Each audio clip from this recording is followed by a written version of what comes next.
we will control the vertical.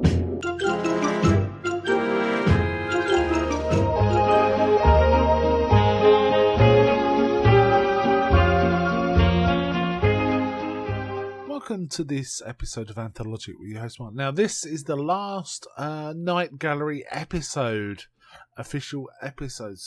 But this isn't our last sort of episode about Night Gallery. I'm going to do one more after this. I'll explain towards the end why. This one was aired on May the 27th, 1973 in the US, and consists of two stories. One of the vignette, very short stories at the end. But it does mark the official end of the Night Gallery. They made some other sort of stories as part of syndication, which I will cover on the next episode when I cover Night Gallery. But this was the last official episode. And unfortunately, it's one of the worst. Both stories are some of the worst I've seen in Night Gallery. I've been kind of putting this on because I wanted to try and think of something positive to say about it, but honestly, it's just appallingly bad, unfortunately. Now, it's called Hatred Unto Death. The first story, Hatred Unto Death.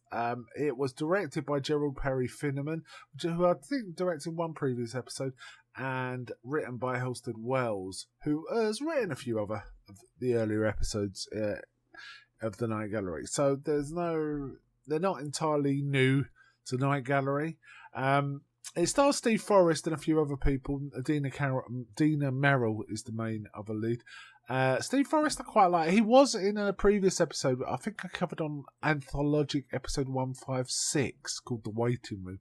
Not a bad story, that one. He was in that. And I've always kind of liked Steve Forrest. I used to remember watching him. He used to star in a quite peculiar sort of British crime drama series from the late 60s. And I remember watching it as a kid when it was rerun in the 70s, called The Baron. And he played the character called The Baron. And he was like a go-getter kind of guy. A very 60s, 70s kind of show, actually. And I always kind of liked it from that, but it's been in other things. Unfortunately, the problem with this one really starts with the writing and the casting. Now, Steve Forrest, I think, is fine, but the actual dialogue he is given to deliver is pretty terrible. I feel like this was rushed. I don't feel like the script was properly polished because it's a little incoherent of what it's about. It's unfocused on what it's about. It's really unclear what it's about. Basically, Steve Forrest and his wife, played by Dina Merrill, he's called Grant Wilson and Ruth Wilson, are sort of on safari or sort of touristing in Africa, Kenya, I believe. And they get stopped as they're driving along the jeep by some natives who are telling them something about a lion trap. And when they go there, it's a gorilla. They got a gorilla. For some reason, he takes the decision that he wants to ship it back to the US rather than set it free. And as it develops, it becomes this. It's because he felt this intense hatred coming from the gorilla. And he wanted to sort of get back at it or something. It's really unfocused. Like, you'd shoot it, maybe, if you felt that strongly about it, I guess. Whereas his wife has developed an empathy. It's kind of a microcosm of King Kong, is the kind of vibe. The wife gets attached to the gorilla. The husband feels like the gorilla's coming between. Yeah, all right, I'm saying this. This is what it is. It's a ridiculous kind of story. And there's some chatter when they get back about, I feel like there's an intense hatred and I want you to sort of... Basically, he wants the gorilla lobotomized, I think. It's so odd. It's so odd. Whereas the wife's getting more and more... And the wife kind of understands the backstory. She actually... There's an exposition dump near the end where she explains, oh yeah, in her past lives, you and my husband were like these apes, or you figure that this person, my husband, is an embodiment of this nemesis of yours where you had to fight to the death, or something like that. It's really odd. And there's some goofy... I mean, the gorilla outfit's not great either. That doesn't help. And there's some goofy moments. For example, she's holding hands with the gorilla through bars, which is a terrible idea in real life, and it pulls off her ring or some jewellery. I think it's a ring. It wasn't that clear. And she actually opens the cage door to go in and says to the gorilla, stay there, and all this. And obviously the gorilla gets out. At this point, the husband sort of comes down, firing shots at it, fighting with the gorilla, running away from the gorilla. There's a bit of to-do around that. And essentially the gorilla manages to kill him by throwing him onto... I mean, it's not entirely clear. I think it's the antlers of a trophy stag head or something like that. Obviously, they can't be too graphic in this, so it wasn't lingered upon in any way, and it was kind of... It's quite a dreadful... I mean, the script is the real problem. I can't see anyone making anything decent out of this script. To be honest, I don't know. I don't know why they even bothered with this one. It feels bad. On top of that, Dinah Merrill's performance... I mean, the dialogue is awful because of the script, but Dinah Merrill doesn't deliver a great performance. She's about okay. With decent dialogue, it will be fine. Okay, Steve Forrest delivers nonsense like a pro. That's the best I can say about that.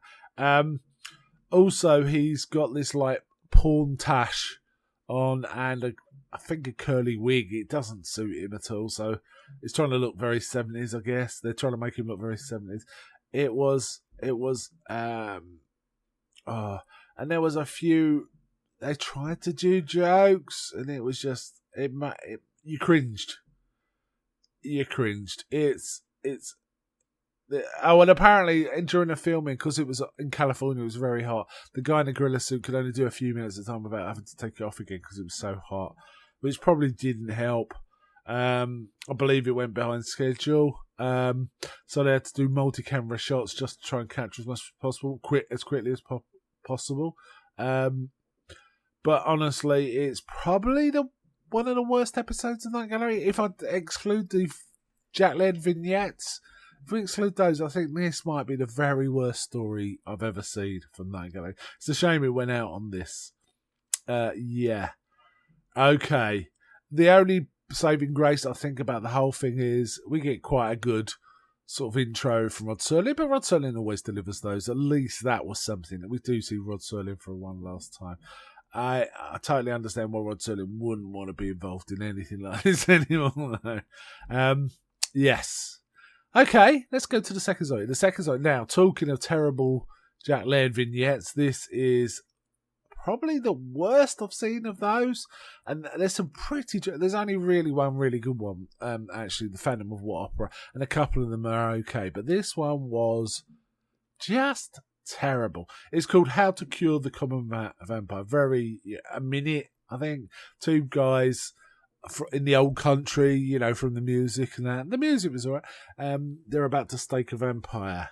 And one turns to the other one and sort of says, "Are you sure?" And the other just says, "Well, it couldn't hurt." Really? Okay. I guess if you're going to have this bad thing, you might as well put it with another bad story, right? That's kind of what happened. So, it's a bit of a shame that the show ended on this. It was quite dreadful.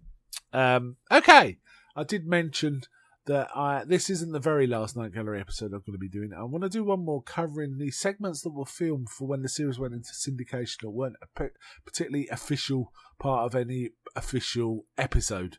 I believe they were made to be able to cut in. So if a sponsor wanted to fill out the time maybe, or replace one of the stories, or shorten something, they could cut one of these in instead. There's a couple of these. So I'm going to talk about those next time. And I think I might also recap what I think are the best stories in all the Night Gallery. Maybe a top 5 or top 10 or something. I'm not quite sure.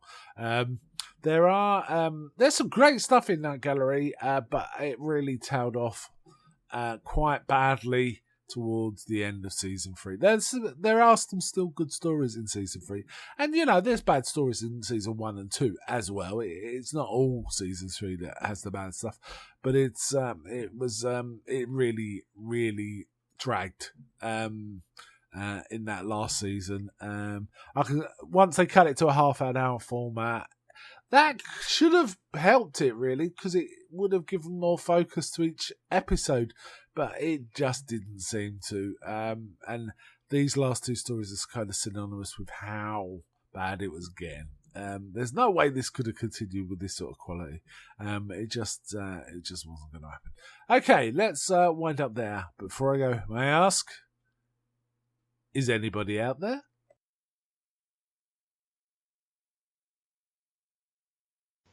I'm not.